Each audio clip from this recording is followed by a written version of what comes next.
Well, we're here at the CCA workbench, and Dave, every week we talk about rigs and techniques, and it looks like you put me in the hot seat, huh? Yeah, well, we're talking about permit, and seeing as how most of the permit caught in our state are caught in South Florida, and you do a lot of permit fishing, I figured that you'd probably be the best one to tell them how to do it, because I've only caught one, and that was by accident. So you want me to tell them how to do it, or you got some questions? What do you want Well, to yeah, do? first off, we'll tell them a little bit about permits. Permit's a member of the jack family, and all jacks are known for one thing, and that's pulling hard. Right. And even a little jack will pull hard, and they've got that great big tail, a big lyrical tail, and a wide, thick body.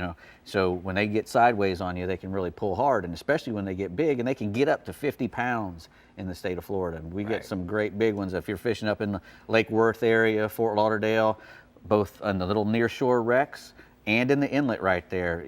They love to be in those channels and passes sometimes in certain times of the year, and you can catch great big permits. And evidently they say they're good to eat. Some people like to eat those things. A lot of guys let them go because they're a sport fish, but they're supposedly really good to eat as well. Well, you touched on a couple key things, Dave, and certainly whether you're fishing on the wrecks or whether you're fishing on the flats, it all starts with the rod. Right. So here's what I'm going to say. If you were to use a 7.5 foot spinning rod like this Akuma Shadow Stalker, you can put a 4,000 size series reel like this Helios, load it up with some Suffix 10 or 12 pound 832. Now, here's the key. A 7.5 foot rod is what you want to use if you're fishing the wrecks, because they're big schools of fish. They're usually up on the surface.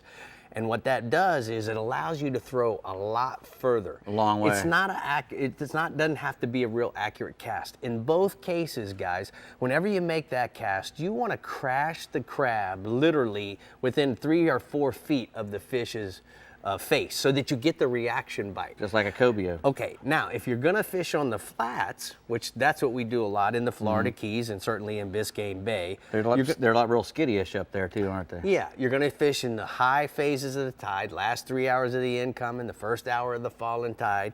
You're gonna use a 5/0 circle hook in either case. You're gonna hook the crab in the side, but the key is you'll put either a split shot on here or you can go without a split shot. Now this is a VMC 7385 circle hook. In both cases, with the braided line, you wanna make sure that you put a trace, I like about 4 or 5 feet of 20-pound fluorocarbon. You can go up to 25. It seems like with that big black eye they have, that if you go to 30-pound, you might not get the bite. Especially in clear, clean water. Exactly. Yeah. So you got to still have some stealthiness in your game.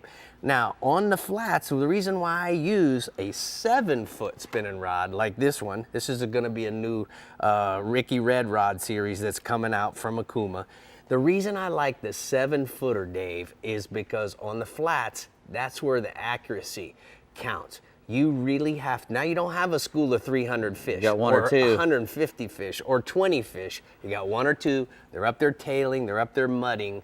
And so that cast has to be very accurate. A 7-foot rod's going to allow you to be more accurate. A 7.5 foot rod is going to allow you to cast a lot further. Now, is there any places when you start to go to look for these fish? Are they on certain flats, or can you find them just about anywhere? Is there just deeper flats or shallower ones? Good question. A lot of the flats are in and around a channel, so that when the tide falls, they have the ability not to have to move very far. They can slide down into that channel. And on the lower phases of the tide, you can often pull down the edge of the channel, and you'll see them laying up in a white hole, waiting, staging for the tide to get high enough. Do they hang around channel markers and stuff? I've heard that they'll do that sometimes. I never experienced that, Yeah. but it doesn't mean that it doesn't happen. I certainly am just not looking for, a permit around a channel marker, because if I hook him there, that usually can become a real significant problem. Gotcha. Well, hey man, thank you. That no, was thank fun you. for me. That was really fun for me. And speaking of fun, I know Bree knows about catching permit and having fun doing I it. So what do do. you got, Bree? That was so much fun.